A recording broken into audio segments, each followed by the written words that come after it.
ఎట్టకేలకు బీజేపీ జూబ్లీహిల్స్ ఉప ఎన్నికకు అభ్యర్థిని ప్రకటించి ఉంది. మరొకసారి లంకాల దీపక్ రెడ్డి వైపుకి అధిష్టానం మొగ్గు చూపింది. ప్రస్తుతం మనతో బీజేపీ రాష్ట్ర అధ్యక్షులు రామచంద్రరావు గారు ఉన్నారు. సార్ ఏంటి మరొకసారి లంకాల దీపక్ రెడ్డికి అధిష్టానం మొగ్గు చూపినట్టుగా చాలా స్పష్టంగా అర్థమవుతుంది. ఎట్లా చూస్తారు? ఏ విధంగా ఉండబోతాయి మీ ప్రణాళికలు? ఏ విధంగా ముందుకు వెళ్తారు జూబ్లీహిల్స్ ఉప ఎన్నిక? మేము ఫస్ట్ డోర్ టు డోర్ పోతాం, ప్రజలకు బీజేపీ ప్రభుత్వం చేసినటువంటి వాస్తవాలు చెప్తాం. ఈ కాంగ్రెస్ పార్టీ ఏదైతే ప్రజల్ని మోసం చేస్తుందో దాని విషయంలో చెప్తాం. ఎట్లయితే వాళ్ళు క్యాండిడేట్ దొరక్క ఎంఐఎం క్యాండిడేట్ పెట్టుకున్నారనే విషయంగా చెప్తాం.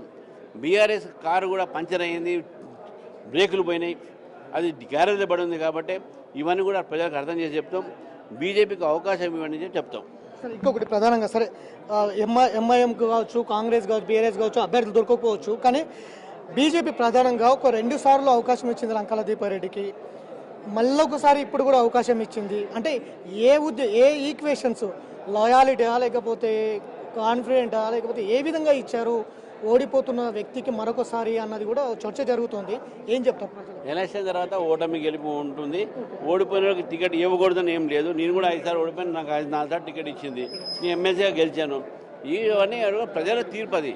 పార్టీని మాత్రం ఒక టికెట్ ఇచ్చేటప్పుడు అన్ని రకాలైన ఆలోచనతో ఇస్తుంది. ఈ నెలకు ఏదో తక్కువ చేసినట్టు కాదు, ఇచ్చిన వాళ్ళు కూడా ఏ కారణం మీద ఇస్తుందో అది కేంద్ర ప్రభుత్వము, కేంద్రంలో ఉన్నటువంటి మా నాయకులు నిర్ణయిస్తారు. కాబట్టి ఇది ఒక నిర్ణయం అవుతుందో ఇది పార్టీకి సింబల్.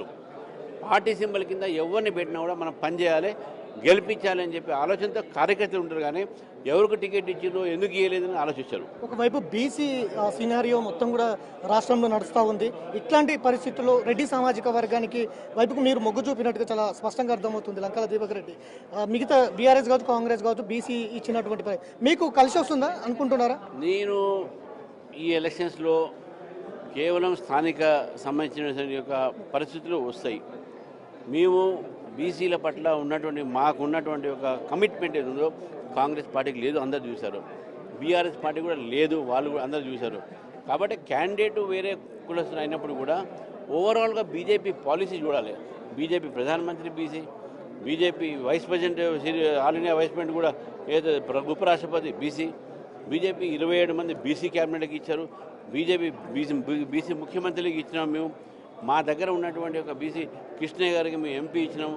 కాబట్టి ఇవన్నీ మేము చేసిన బీసీలు వాళ్ళు ఏం చేశారు, ఒక క్యాండిడేట్ ఇచ్చిన మాత్రాన దాంట్లో ఇవన్నీ రావు అని చెప్పి భావిస్తాను. బీసీ ఒకవైపు బీఆర్ఎస్ సెంటిమెంట్ నమ్ముకుంటుంది, మరొక వైపు కాంగ్రెస్ మా అభివృద్ధి గెలిపిస్తుందని చెప్తుంది. మీరు ఏం చెప్పి ఓటర్ల దగ్గరికి వెళ్తారు? ఎట్లా సాధిస్తారు? ఈ 2 పార్టీలు కూడా మోసం చేస్తున్నాయి, మోసం చేశాయి, ఇప్పుడు కూడా మోసం చేస్తున్నాయి క్యాండిడేట్ల రూపంలో. కాబట్టి బీజేపీ అవకాశం ఇవ్వండి, మార్పుని చూడండి. సో ఇది ఖచ్చితంగా బీజేపీ బీసీ ఏదైతే అభ్యర్థి, మిగతా 2 పార్టీలు కూడా బీసీ అభ్యర్థిని ప్రకటించాయి. కానీ ఇటు బీజేపీలో రెడ్డి సామాజిక వర్గానికి లంకాల దీపక్ రెడ్డికి అవకాశం ఇచ్చింది. అది ఖచ్చితంగా అవంతా ప్రజలు చూడరు. ఖచ్చితంగా 2 పార్టీలు, బీఆర్ఎస్ 10 ఏళ్ల పాలన వైఫల్యాలు చూస్తారు, కాంగ్రెస్ పార్టీ 2 సంవత్సరాల వైఫల్యాలను చూస్తారు. ఇవంతా కూడా అక్కడ జూబ్లీహిల్స్ ఉప ఎన్నికల్లో కాంగ్రెస్ పార్టీ ఏం చేస్తోంది, ఎంఐఎంతో ఎవరు జతగడుతున్నారు, ఎవరు ఏ రకమైన ఈక్వేషన్ చేస్తున్నారు అన్నది జూబ్లీహిల్స్ ప్రజలు చూస్తారు. ఖచ్చితంగా ఈ 2 పార్టీల వైఫల్యాలను చూశారు, బీజేపీ వైపుకు నిలబడతారు, ఖచ్చితంగా బీజేపీని ఆదరిస్తారు అన్నది కూడా రామచంద్రరావు చెప్తున్నారు. బీసీ పెద్దపీట వేసింది, బీసీ సామాజిక వర్గం పెద్దపీట వేసింది మోడీ ప్రభుత్వం. మోడీ ప్రభుత్వంలోనే ఎక్కువ మంది బీసీ మంత్రులు ఉన్నారు, బీసీ సామాజిక వర్గానికి చెందిన నేతలు అనేక మంది ఉన్నారు. బీసీలకు పెద్దపీట వేసిందే మోడీ ప్రభుత్వం అంటూ కూడా చాలా ప్రగాఢంగా చెప్తున్నారు.